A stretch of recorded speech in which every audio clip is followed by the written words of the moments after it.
Most CNC hobbyists that want to start selling run into the same three problems. They make projects they like, but nobody buys them. They try selling online and get discouraged when nothing happens. They think pricing is the reason no one is buying. If any of that sounds familiar, you're not alone. I've been there too. Hi, I'm Andy, and I started CNC back in 2017 in my basement with zero experience.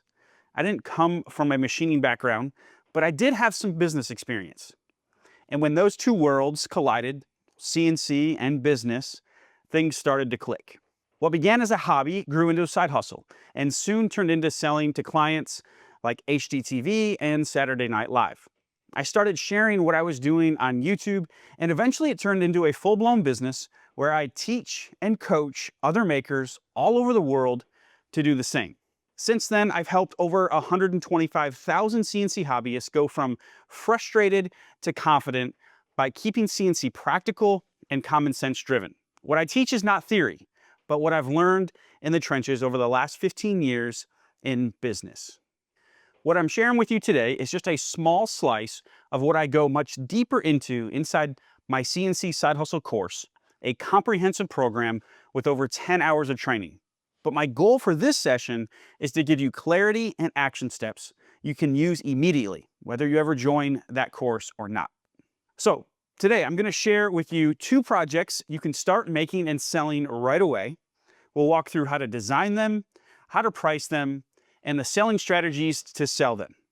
Then I'll give you 5 practical tips that will help you avoid some of the most common pitfalls I see students fall into, so you can start seeing money come in as quickly as possible.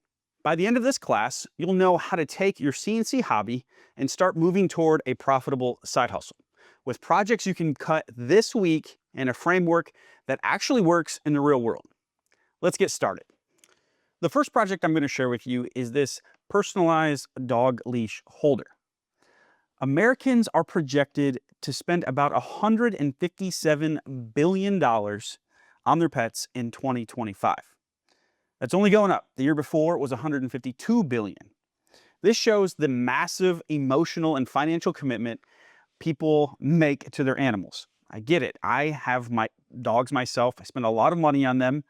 And so there is a high emotional, high spend niche in the pet market.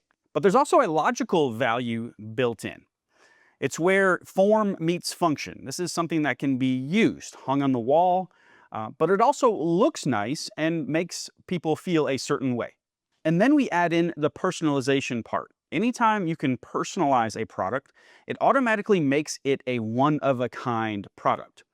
And so I'm going to go into that, how we can do that in our workflow, how we can build in some replication, but also some personalization so you're making each one custom, which drives up demand and drives up the price. All right, so the first thing we need to do is set up our job. A single-sided carve. Our job size is 16 inches wide by 8 inches tall by 3/4 of an inch thick, zeroing to the material surface in the lower left-hand corner. All right, that's what that is. All right, so now we have our job size here. We need to create a rectangle, and we want the corners to be radiused to the external, a 1-inch radius. The width is 14 inches. This is the width of our actual workpiece, 14 inches by 4 inches tall. So we're going to create that, and that's what we get. One thing to keep in mind is that if you are getting vectors from the internet, just make sure you follow their policies and their terms. This one's a free license, a free vector. It just says attribution required. So Mohammed Adan made this for us, and on vecteasy.com. All right, so I save that out, and then I'm going to import this as a bitmap up here. Import a bitmap. And here's how it imports. Okay, looking good. But this isn't vectors. These are just this is a bitmap. So we want to create a unique shape here and join. We're gonna trace this and turn it into vectors, and then we're going to create a unique shape here for our overall piece. So I'm just kind of positioning this based on our rectangle here.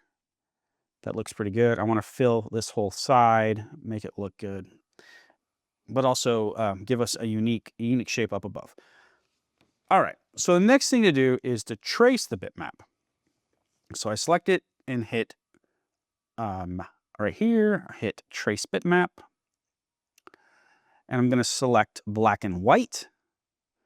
I'm going to leave all of the settings the same, just the stock settings here, the default settings, and hit preview. And if you see what it did, I'll turn off that bitmap up here. These are the lines that it created for us. So these are actually vector lines that we can use to set up toolpaths on now. All right, so that looks good. The vectors are grouped. I'm going to hit apply and close. So there we go. So we can turn off our bitmap now just with this little bird looking button up here. And we are left with some vectors. So the next step is to create an outline up above this. And I'll show you why here in a second and how to do it. But I'm going to select our grouped dog vectors here. I'm going to go down to offset. We're going to offset vectors outwards 1/8 of an inch and hit offset. We're just going to continue anyway and see what this did. So what it's done is it created this new outline around our dog here. Now what we can do is we can take this, we can select, I'm holding shift, select our rectangle, select our offset vector that we just created, and we can go to the weld tool. So weld selected vectors. We'll click that, and those two vectors became one. So now our rectangle is this unique, it's still a rectangle, but it also goes up and around our dog here. All right, so if you might have saw, it also offset some of our vectors in the middle here, but they're not grouped with the vectors that we want. So what we can do is hold shift, highlight the whole thing, and it's going to select the vectors that weren't selected, that weren't grouped together. So I'm going to hit delete, and now we're left with a clean vector that we can apply toolpaths to. All right. A couple things before we set up toolpaths is we need to set up the text here for the name, and then we need to pre-drill some holes for our hardware for our leashes to hang on. So we're going to go up to the draw circle, and we got a diameter hole of let's set this to 0.26. Our hardware size going through is 1/4 of an inch, so we'll go slightly larger than that. And we're going to hit create. And it just kind of created it down here in the middle of the abyss. For this, I'm not really, I just kind of want them spaced somewhat evenly, but I do want them aligned horizontally. So let's go right there. And then I'm going to hit, I want 2 of these. You could add as many as you wanted, how many leash holders you wanted. You could extend this out even further and put even more on there. But I just want 2. So I'm going to go Control-C, Control-V to paste. And then I'm going to use the right arrow key just to move it over. I don't want to hit up or down because that's going to misalign them. And I'm just looking at the spacing here visually. I think that looks fairly good. I think that looks good right here. Gives us plenty of room for our text up above. So let's do that next. We are going to put Fido on this. And we'll align it. Close. We'll align it right up here. Kind of split the difference. It's still a little bit big. Oh, we don't want Fino. We want Fido. It's all right. We can go back into our text tool and change it out to a D. Oh, Fino. And then we can align this between the two. Again, you could take a lot more time to align these in prototype and see the way you liked it, but that's not the point of this tutorial. I just want to show you how to do this here. All right, so there we go. Now that all of our vectors are set up, it's time to set up toolpaths. This is actually 4 toolpaths. It's only 2 toolpaths, but we need 2 of each. So first, let's set up our V-carve toolpath. So we'll select this here. We'll select our dog vectors. Select V-carve. And we want this to be, we're going to use a 15 degree V-bit. And we're going to put a flat depth of 3/8 of an inch, which is half of our material thickness. We've got a little bit of overlap here. Let's see. Yeah, there's one place where I need to clean up these vectors here. Okay. So what we'll do is go here. We need to ungroup this and go here. We can delete that. And that fixed all of our issues. So now we need to reselect all this again. Unselect this and group. And then we can hit calculate. All right. Let's run this preview real quick.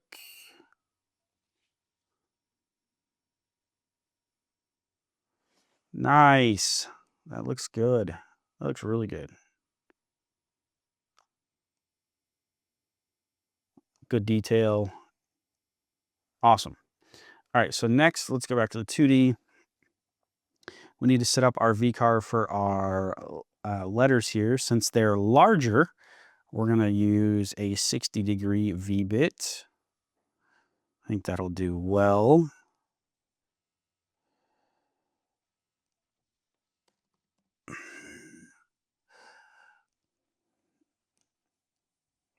Okay, there's that. And then let's set up 2 profile toolpaths. That'll make sense here in a second. So profile toolpath, we want it for it to run to the outside.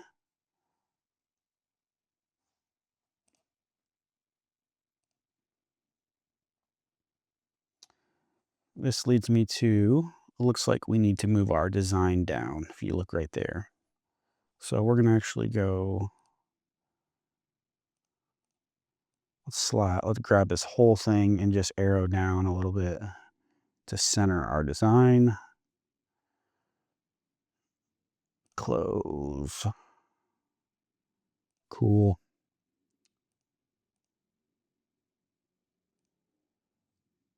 And then for this one, to drill these holes out, we need to do to the inside. So we'll calculate that. Okay. Reset. All right, so I want to recalculate all these since we moved our design down. Looks good. So what we can do is reset preview and preview all of our toolpaths.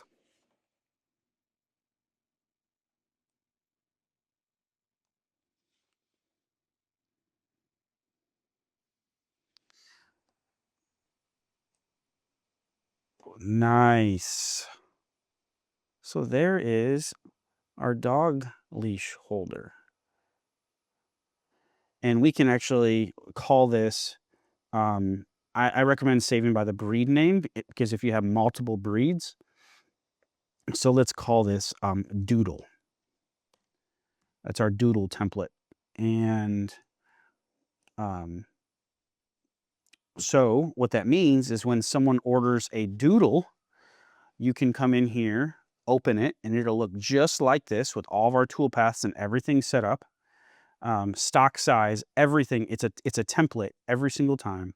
And then you can go back to our 2D view here and double click or click on the name and click our text tool and simply call this Fran, whatever the dog name is, and close. And now if we reset the preview, carve the same shape here. And it's that simple to make a personalized dog leash holder for someone with a dog named Fran that wanted a doodle. So save these as template files by the breed.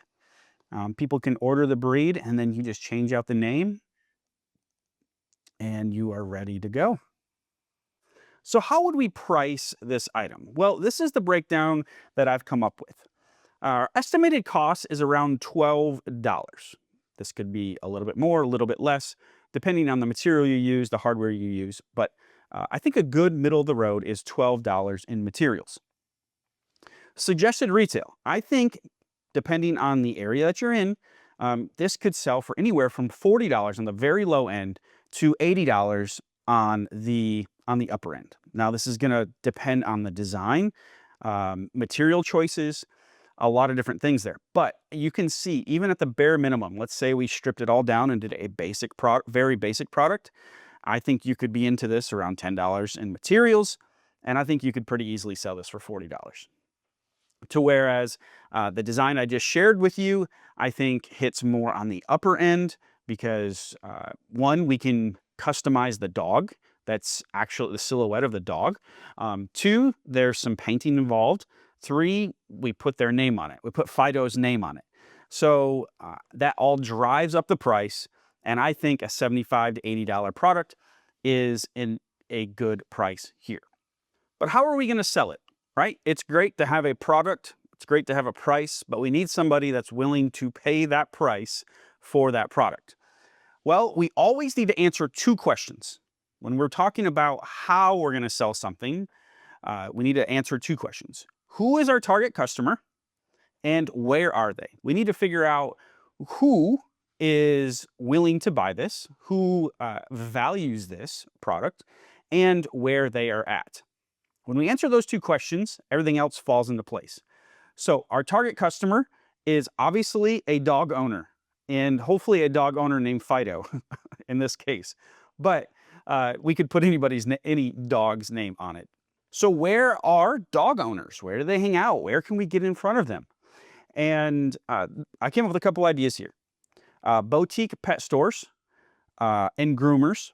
I think this is a fantastic product to approach a groomer and be like, hey, can I set a couple of these up on your counter? And we can share profits or something along those lines. I think that's an ideal place. A pet owner walks in, sees it, boom, very interested. So a practical way to do this is to walk in to one of these places with a product made in your hand and tell them, say, hey, I make these locally and I think your customers would love them and you can make a little profit on them as well. It's okay if you're told no, go to the next place. But I think this is an easy sell and it happens automatically too. Once you make that, like you're not sitting at a craft fair booth having to sell them. Rather, these are almost like selling in a retail location. They're set up on the checkout counter or a shelf or something along those lines. And if you want to, and in order to offer the personalization aspect, you can have your phone number on it or work out something where there's custom order sheets, but you could also standardize them too and just put the dog on them. And you saw in the example that I have, I put, you can put let's go or let's go for a walk, or you could standardize text as well. All right, the next selling strategy is Etsy. Etsy has a large pet niche. There's a lot of pet owners that buy boutique items for their pets from Etsy. And so a couple things to target on Etsy are personalized pet gifts in your tags and titles, or dog mom decor. That's another great keyword. Another strategy is to duplicate listings, make multiple listings of the same item. on Etsy and mix and match these different keywords. Think about that as the creating a larger net. This is one of the main mistakes people do on Etsy is they just list one product listing. And so you're trying to drive traffic to that one product. To whereas if you have that one product, but you duplicate it 10 times and you change the lead photo and SEO for each one, you're casting a much larger net, and you're not just relying on that one product listing to do well. So that's a helpful tip there. Another great way is using social media and getting custom photos. So testimonials and word of mouth is still one of the most powerful ways to sell today. So getting custom photos, asking buyers to share a photo of the leash holder hanging in their home, so showcasing the product in real spaces builds trust, whether that be on social media or whether that be on Etsy. It helps new buyers visualize the item in their house, how it fits inside their home. So I know that may be a lot of different ideas, but the goal is all the same in every single one of them. All we're trying to do is align our product with our customer. When we align our product with our customer, pricing, there's less pressure on pricing. There's less pressure on, there's nothing worse than trying to sell something to somebody that they don't want. So there's less like social awkwardness pressure. So by creating products for specific people and getting it in front of those people, it solves a lot of our problems that keep us from selling. That combination of a deep emotional connection and a functional value, like I can use this, it's not just a sign on the wall, and the scalability aspect, to be able to scale but also personalize, makes this project a very, very profitable project. One of the most profitable projects you can make. Next, let's turn our attention to a different project in the kids niche. So this is a kids vintage Jeep toy. So a wooden Jeep toy designed after a vintage Jeep. Now, I'm going to go through the same process for this one that I did for the pet leash and break it down on how to make it, but how to sell it, what to price it for, and some different things. So let's get started looking at the market context. So the US toy market generates over 40 billion annually, which is interesting. This is smaller than pets in comparison. The emotional driver is parents and grandparents love buying toys that spark fun and create memories. Nostalgic designs like vintage vehicles appeal to not only kids, but adults. And if we get really honest with ourselves or honest with the situation, I have young kids myself, I think grandparents and parents and grandparents like buying toys as much for them, buying the kids' toy from what they get from it as much as what the kid gets from it, right? Giving gifts, that is a highly emotional attachment, a feeling that is very real. We like buying things for people, and especially our kids. So this isn't just for kids. This is for parents and grandparents that want their kids to experience what they did. So logical value here is a wooden Jeep toy is durable, it's safe, and timeless compared to cheap, mass-produced plastic alternatives.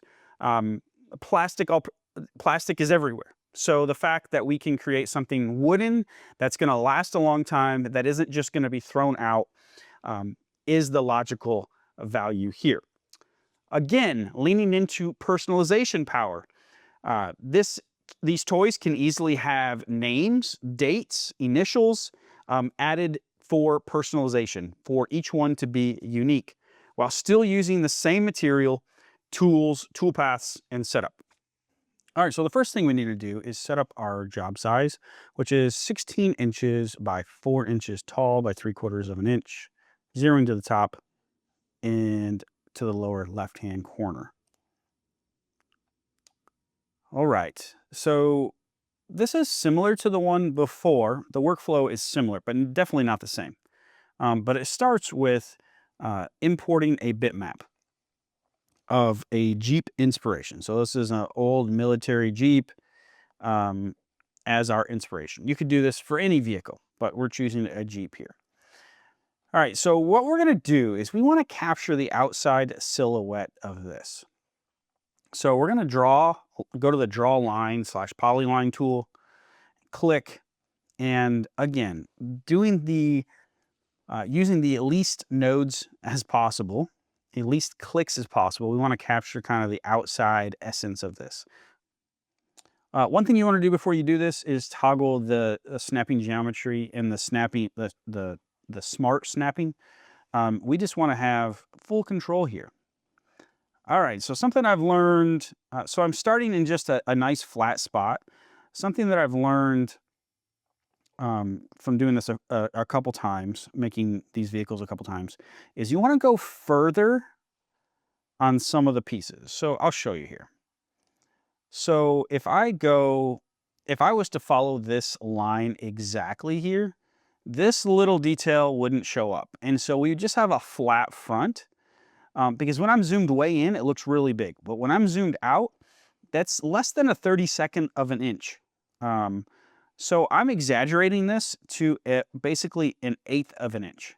Still not massive, but pretty much 10 times of what it was. So that'll actually make the Jeep look and feel good. You have to remember that a round bit going into a square, a right angle, isn't going to go all the way into that. So there's going to be material left in that corner. So we want to compensate for that. All right, so next we kind of just want to envision a straight line here along the bottom. We want to come down to it and come across. And then we'll go back up. Again, exaggerating some of these. I kind of right there, we come down an angle. We definitely want to get into the seat. But I want to thicken this up a little bit just to make it look a little more robust. So right there. And then we want it to come up, but then we want this to be definitely thicker. If we made this windshield as thin as it is right there, it would just snap off. It wouldn't even machine well. So we're going to go kind of like right here. If you see on the screen, it's actually measuring the length. So that line is a half of an inch. So we know our windshield would be a 1/2 inch thick. I don't think we need it that thick, but I do think we need it more than 1/4 of an inch thick. So I'm gonna go 0.35, almost 3/8. And then we kind of want to make that parallel. We'll come down here and then we'll hit tab to finish, to close everything off. Okay. So that's great. Just to give us our overall inspiration.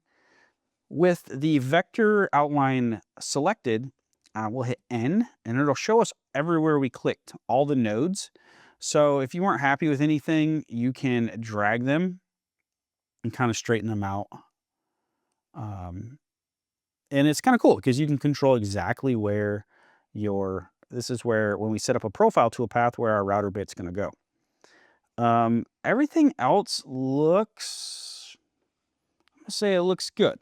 If you wanted to change, for example, if I wanted to change this, the height of this, you can highlight both of these nodes, and then you can take one of them and drag the whole thing down, and it changes the thickness there. So that's really cool. But that looks good. Next thing we need to do is all these are squares and boxy. So we need to round these off a little bit. There's a few different ways to do this. You can grab, you can smooth. I clicked on a node and I can right click on it, hit smooth, and this will bring up these handlebars where I can just drag these, which is nice, and kind of get a nice organic shape if I wanted. Something that I found works really well is just using the fillet tool with a 1/8 inch radius and just clicking in these corners and you can see it just rounds them off. So I want this to be round. I want this to be round on this side. That to be round. I want those to be boxy. But even like I could make that round. All right. But that gives us our general shape. Now we can check our shape. Boom, like that. So now we've got the outline, the body style of a old military Jeep. Next, we need to figure out the wheels. So we don't want to move anything yet because we've got the general silhouette. But if you look, our axles, where our axles are going to be located, there's no material right now. So we need to figure out a way to do that, to build out these axle holes. We don't want them to be visible, so it needs to be smaller than the wheel. What I found as a good way to do this is I'm actually going to make a hole right there, which is 0.26. The diameter of our axle shaft is 0.25, so we have a little bit of a clearance there. And next thing I want to do is I'm going to take that circle tool. Instead of just clicking, I'm going to find the middle there. I'm going to drag outwards to get right there. And then what I'm going to do is I'm going to do it one more time. Drag to the outside of our tire. Next, I'm going to take these three, just these three vectors, and I want to align them with each other just to make sure everything is aligned. All right, so something else I want to do is take these and I want to copy them to a new sheet. So I didn't move them, but I just created a new sheet, made a copy for a new sheet. And we'll deal with that in a second. Next, I'm going to take the outside and delete it. We don't need that anymore for this. Then I'm going to take my interactive tool here, and I'm going to cut this, and I'm going to cut this so we still have solid wood here. And then, oops, nope, I don't want to cut that last part. So I'm going to cut that one. I'm going to cut here, I'm going to cut here, and I'm going to cut here. And I'm going to show you what that did. See what it did? So now we have wood that our axle hole can be supported by right there. So if you look, and it's all behind the tire. Like you'll never see the tire, or you'll never see this because it's behind the tire. I should have created another copy of this to make the other axle kind of wheel well area beforehand, but not a big deal. Let's group this real quick. And then I'm going to actually send another copy back to sheet 1. And what that's going to do is give us another copy to move over here. So, and I grouped it so it's really easy to select and move over. So I just selected it and I'm just hitting the arrow button over to make sure everything's lined up horizontally. It's in the right spot. So now I will ungroup this and I will do the same thing. So first I can delete the outside because I don't need it. I can delete this one. I can cut this one, and cut this one. So there you go. So there is our Jeep silhouette. It's literally that simple. And you could go make it any shape that you wanted to. So now we need to create our wheels. So let's actually move this over. We need 4 wheels, and we can use the array copy tool. We want 1 row, 4 columns, and let's say we want a 1-inch, a 1-inch gap between them. And we'll go copy. Boom, boom, boom, boom. So we have 4 identical copies, 1 inch apart. We're gonna want to ungroup these. So there's our wheels, and now we can turn our attention back here to finalizing this.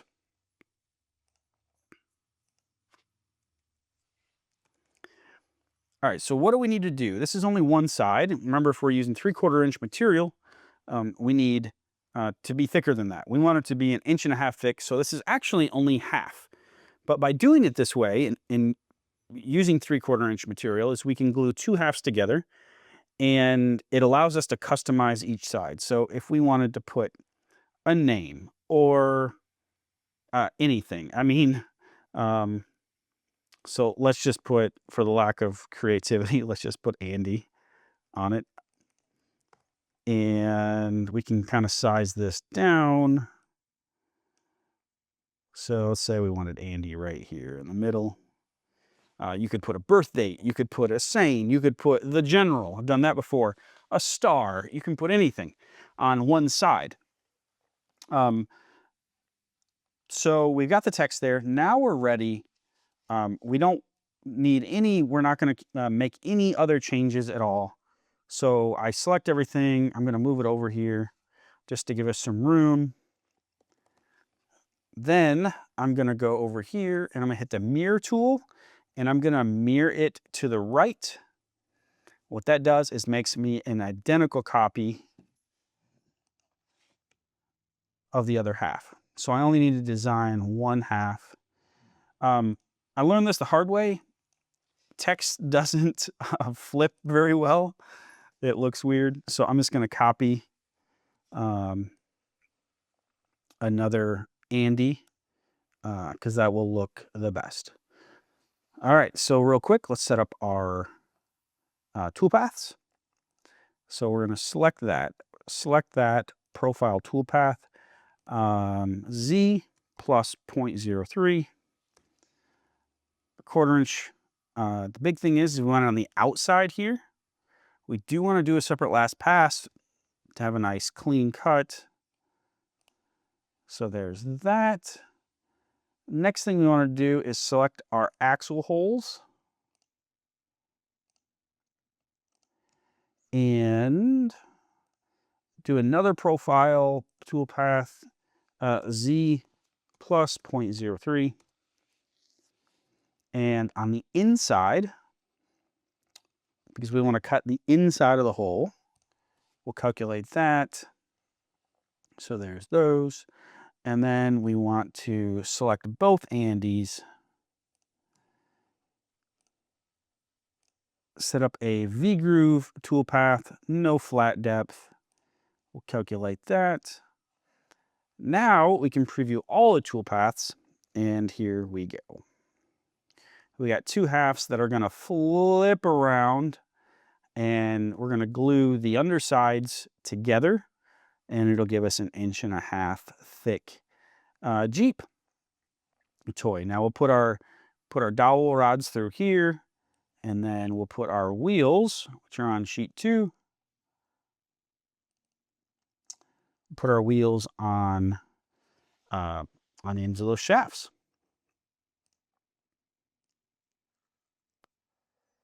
So really quickly, like you could design any vehicle. I spent 15 minutes designing this, and it's completely replicable. Again, I would save this as a template. I would save it as a Jeep, and that way you can, when someone orders a Jeep and they want a custom name on it, it will open up, save all your toolpaths and everything. You literally change this out to Joe, and you have a completely personalized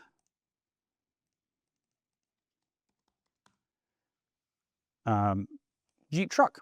So I love the ability to replicate. You're not setting up a new job every single time, but you're offering a new product, a one-of-a-kind product to someone that's going to be very happy. All right, so how are we going to price these? Well, I've estimated the cost of materials being roughly $7. Could be a little bit more, a little bit less, depending on the material that you choose. But I think retail price $25 to $35 each. I think that is a strong play. I think with the strong emotional connection here, the logic, it may seem high, especially compared to a plastic toy, but for what it is, and if we present it that way, I think $25 to $35. But another angle is really interesting. Bundled sets. This is a fantastic item to bundle. So we can bundle them in sets of 3, either 3 of the same designs or 3 different designs, maybe a toy truck, a toy car and a toy Jeep, or something along those lines. And I think we can bundle them for $60 to $80 for a bundle. So maybe we do $30 a piece or $80 for 3. I think that pricing psychology works well. One thing that isn't talked about enough is bundling items. Bundling items allows you to increase your average order value. So it takes less transactions to make the same amount of money, or with the same amount of transactions, you're making more money. So this means you have to make less sales, which is a positive thing, by simply bundling and upselling things together. So this is a great example of that, especially because this appeals to parents and grandparents, where they can easily justify buying multiples, either giving them multiple to one person or multiples to multiple kids or multiple grandkids. So a lot of options there. So keep that in mind for bundling. If you can increase your average order value, do it. It's easier to sell someone that you've already sold to than to sell a brand new person. So there's a lot of opportunity there. So what about our selling strategy? How are we going to sell these? How are we going to actually make the transaction? Because remember, just because we're in a high demand niche and we have a awesome product, well-made product, and it's priced well, doesn't guarantee sales. Just because we've stacked the deck in our favor doesn't mean we still win. So what are some strategies where we can win and get these sales? Again, going back to the first example, the 2 questions we need to answer is, who is our target customer, which we've already answered that, parents and grandparents, and where do we find them, right? Where's some place we can get our product in front of them for them to purchase? A few ideas that came to mind: craft fairs and local markets. Toys sitting on tables grabs attention fast. Especially with kids pulling parents over. If you can sell the kid, then the parents are much more likely to buy as well. Don't actually sell to the kid, but you get what I'm saying. Hey mom, do you see that type of thing? So for craft fairs, my strategy would be to have every model that you make out on the table, in different colors, different personalization, just to show the uniqueness of what you can actually do. And then I would take custom orders. I would have a sheet where I take down people's name, email address, and I would take a deposit, typically 50% of whatever their order total is. And then you give them a timeline. Say, hey, it's going to be 3 to 4 weeks or 2 to 3 weeks. But that way you can actually customize them, and you're not actually selling the stock that you have on the table. I also think this is a great Etsy product. I typically do not push people towards Etsy, more coming up on that here in a second. But there is a large crowd looking for vintage kids toys or vintage toys on Etsy. So I think it's worth listing on Etsy and finding that audience there. Another place we cannot overlook because of the grandparent aspect is Facebook. Now, I'm not a huge fan of Facebook Marketplace per se, but posting pictures to your Facebook page and sharing them, or posting in groups of what you made, posting in local area groups, I think that can be very powerful. Grandparents are spending a lot of time on Facebook, and they spend a lot of money on Facebook as well. So I think that is that Facebook is in play for this product. So just keep in mind how powerful kids products are. They're good sellers because people love spending money on kids. This particular project combines nostalgia with emotional gifting. With the right design, you can batch make these toys by nesting them, personalizing them when needed, and bundling them for higher profits.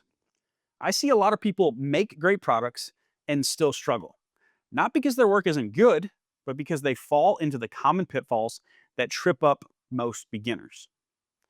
That's why I want to walk you through these 5 practical tips for selling success. These will not only help you get started, they'll help you avoid the mistakes that cause so many people to give up too early. Let's jump into the first one. Number 1, start simple. A lot of people get stuck right out of the gate because they overcomplicate their very first product. They want to build something big, detailed, and perfect. I get it, but they never actually finish it. Your first product isn't about impressing anyone. I know it sounds weird. It's about learning the process, building confidence, and getting something out into the world. So here's the formula I want you to follow. Design something simple. Make it. Share it. That's it. Don't start with a 20-hour carve or some complex inlay. Start with something you can finish in a single day. Grab some scrap plywood or pine, run the project, and get it off the screen and into the real world. Then make it again and apply what you learned. Then take that finished piece and share it with friends, family, or locally. Get feedback. See how people respond. That feedback loop is where the real learning happens. The key here is momentum. Keep your first project simple enough that you can design it, make it, and share it quickly. The faster you go through that cycle, the faster you'll learn and grow. All right, tip number 2, know your buyer and find your niche. There's a big difference between making things only you like and making things that people actually want to buy. Both are fine, but if you want this to be a side hustle, you've got to stop and ask yourself early, who am I making this for? This takes some time to learn, but when you know who your buyer is, your designs get a lot clearer. Everything gets a lot easier. You know what they want. One of my favorite ways to make your product stronger is to create things that have both form and function. Not just something that looks nice, but something people can actually use. Something that makes their life easier and more enjoyable. You saw that in the 2 projects I shared. Once you've got that down, focus on one lane. Maybe it's kids, maybe it's pets, maybe it's weddings. Don't try to sell everything to everyone. Find a niche and become known for it. When people think of that product, you want them to think of you. That's where repeat customers, stronger branding, and higher margins come from. All right, tip number 3, manage your expectations. I see so many people quit because things didn't go how they thought they would on their very first try. And honestly, I get it. It's a punch in the gut. You can spend weeks preparing for a craft fair and sell nothing. I've been there. Or you can list a product you're proud of on Etsy and it just sits there with 0 sales for months. I've been there too. It happens. If you're expecting instant sales on your first product, you're setting yourself up for disappointment. But if you're expecting to learn and get better for next time, you will find success. Here's the truth. Your success is dictated more by your second attempt than your first. Sadly, most people never make it to that second attempt because they let the first one knock them out of the game. So don't let a bad first experience define you. Learn from it, adjust, and try again. The people who keep going after setbacks are the ones who eventually win. Tip number 4, get visible. Start local first. Selling online sounds exciting, but let me tell you, selling local is by far easier. Nobody knows who you are on Etsy. Locally, people already know, like, and trust you. You'll be so much further ahead if you start with who and what you know. So start there. Share your work with friends, family, church, and community groups. Set up at local markets and festivals. Local is the low-hanging fruit. It's where you'll get faster trust, faster sales, and faster feedback. Once you've built up some momentum and confidence locally, then branch out into online platforms like Etsy. Going online with proven designs and customer photos puts you miles ahead of starting cold. Tip number 5, keep it fun. At the end of the day, this is a side hustle. It should be profitable, yes, but it should be fun as well. If it becomes nothing but stress, you'll burn out and lose the very thing that drew you to CNC in the first place. Here are 3 simple ways to keep it fun that I've used from time to time. Network. Surround yourself with other makers. Share wins, laugh about mistakes, and learn from each other. Make something for yourself. Not everything has to be for sale. Every so often, carve out time to make a project just for you or your family. It keeps the spark alive and reminds you of why you started. This has been huge for me. Celebrate progress, not perfection. Instead of stressing over every flaw, take pride in how far you've come. Each project is a step forward, and those small wins add up to long-term success. All right, to recap the 5 tips. Start simple, find a niche, manage expectations, get visible, and have fun. This all may seem like very generic advice, but let me tell you, all 5 of these have been critical in my success into making and selling things on my CNC. When I look back over the last 7 years, I'm starting with no experience. This is what made me successful. This is what I look back and I wish someone told me along the way. So now you've seen 2 real projects you can start making and selling today. And I've given you 5 practical tips that will help you avoid some of the most common pitfalls I see students fall into all the time. And if you want a proven roadmap to go further, faster, that's exactly why I created my CNC Side Hustle course. Inside, I walk you step by step through how to make, market, and sell what you create. I'm giving this year's UGM attendees 20% off with the code on the screen. If that's something you're interested in, just take out your phone and scan the QR code below. So whether you want to make a little fun money, save up for Christmas, pay off your machine, or grow it into something much bigger, it all starts with taking the first step. Pick one project, make it, list it, and see where it takes you.